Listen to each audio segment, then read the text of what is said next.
Thanks for listening to English Go Podcast. If you'd like to listen without adverts, read episode transcripts, or listen to extra bonus episodes, please check the description for more details.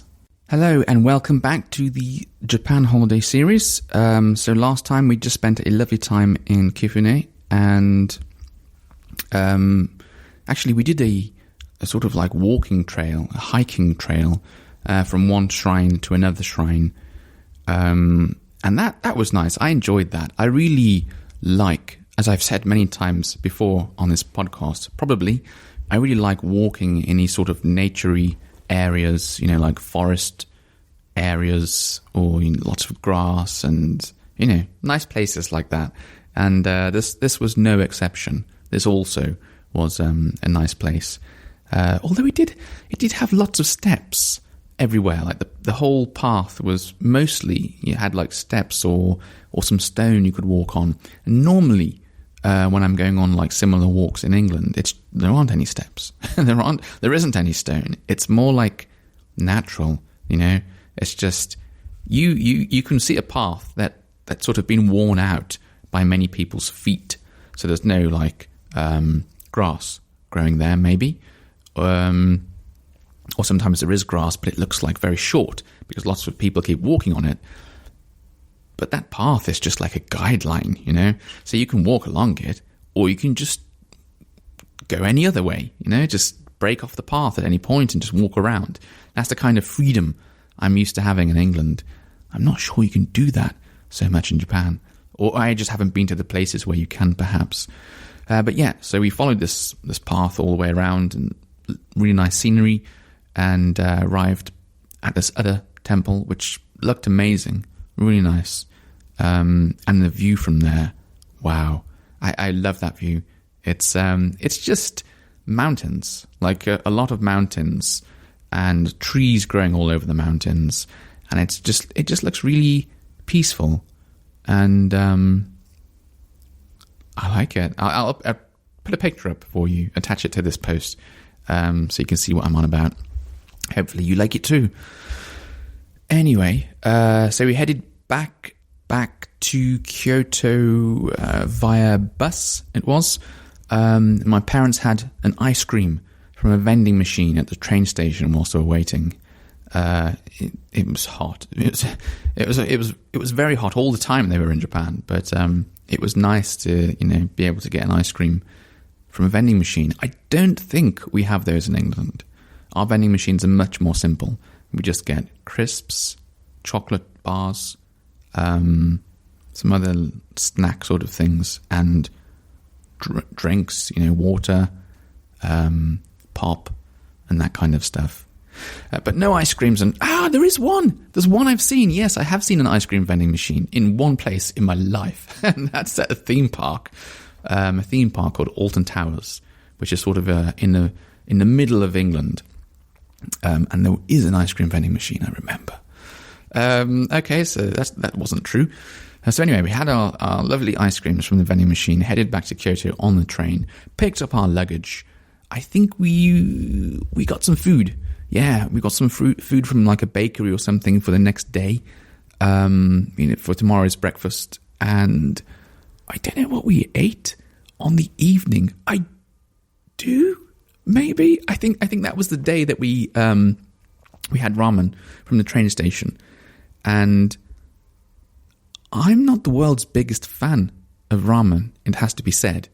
I like it, certainly, but I never really feel like it. Like I never really, when I'm hungry, I think like, ooh, I want ramen. I don't think that so much. My wife does, but not me. However, this ramen that we had at this shop, restaurant in the train station, which I was expecting to be not great, to be honest, because I've been to some ramen shops whilst I've been living here in Japan, ramen restaurants, I should say, and they're famous ones that have a big, like a good reputation and a big queue outside them, and I get in and I start eating it, and I just think, yeah, it's nice, but I'm not sure that I'd actually queue to come here, wait in a queue to come here. So, but anyway, so we went to this random one that we just found in the in Kyoto Station, and wow, it was good. It was actually the best ramen that I'd ever tried, and my wife agreed that it was amazing, and it had sort of like a spiciness to it as well, a little bit, not a lot, a little bit of spiciness to it. It was just good, and yeah, I probably would queue to eat that, but no, it's not famous. It's probably I guess it's one that people don't seem to like too much, and the place itself didn't look fancy or anything. It just happened to serve really good ramen. Anyway, so we ate there. What did my parents have? Ooh, I think it was ramen, probably like seafood ramen for my father, maybe. And I can't remember what my mother had, but yeah, that was good. And it had a beer as well, of course. It was after all that thirsty work, doing that hiking trail. And then we headed to our apartment. I think we got a taxi to our apartment and went inside for the first time to check it out, to see where we'd be staying in Kyoto. And I say it was an apartment. It was actually a house that I'd rented. It was Airbnb, one of those sort of places. And it was in what's known as a machiya, which sort of means townhouse. So it was a traditional looking building built from like wood and stuff. And inside of it was very traditional looking as well. So I thought, because it's my parents' first time in Japan, we'll go with something very traditional styled, very Japanese. And it was really nice house.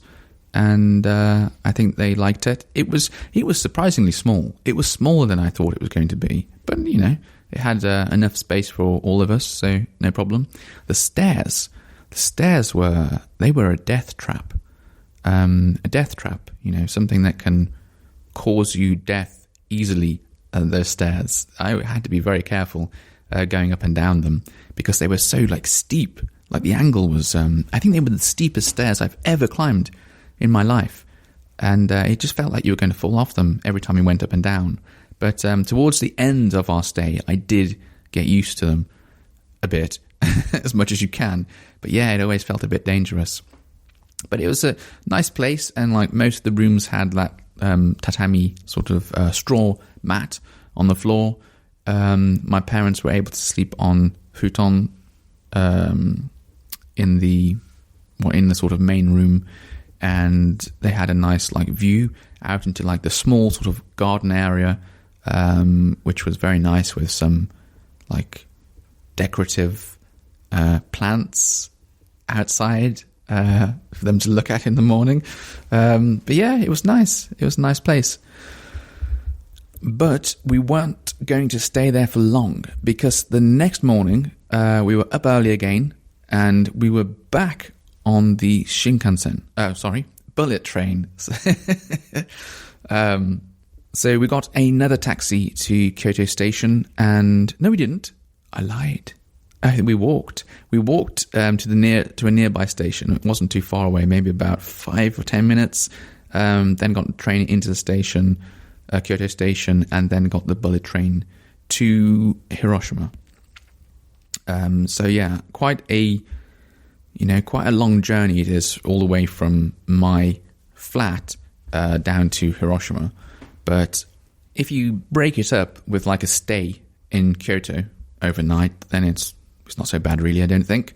So next episode, I will tell you all about our adventures in Hiroshima, which is a part of Japan I really like. Well, I really like all of Japan, I think. I don't think there's a part of Japan I've seen so far that I don't like.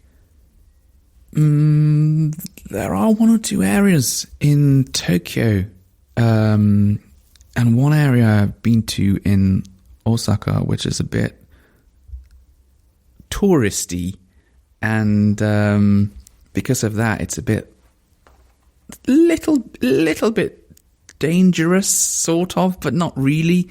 There is that kind of place over here, but to be honest, even those kind of places, I mean, they're just not too dissimilar from just being out in a busy English town, to be honest, because everywhere over here is so safe. So yeah, I say that places, it feels a little bit dangerous, a little bit dodgy, but it's just normal in England. So I don't really think it's that bad. My wife does. No, she doesn't think it's terrible, but yeah, she sort of thinks, oh, you don't want to go there. It's a bit dangerous there.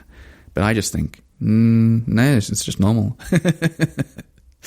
But anyway, yeah, I'm really looking forward to telling you all about our adventures in Hiroshima, because we did have a great time there. Right, until next time, bye-bye. Ah, the satisfying sounds of more sales in your business.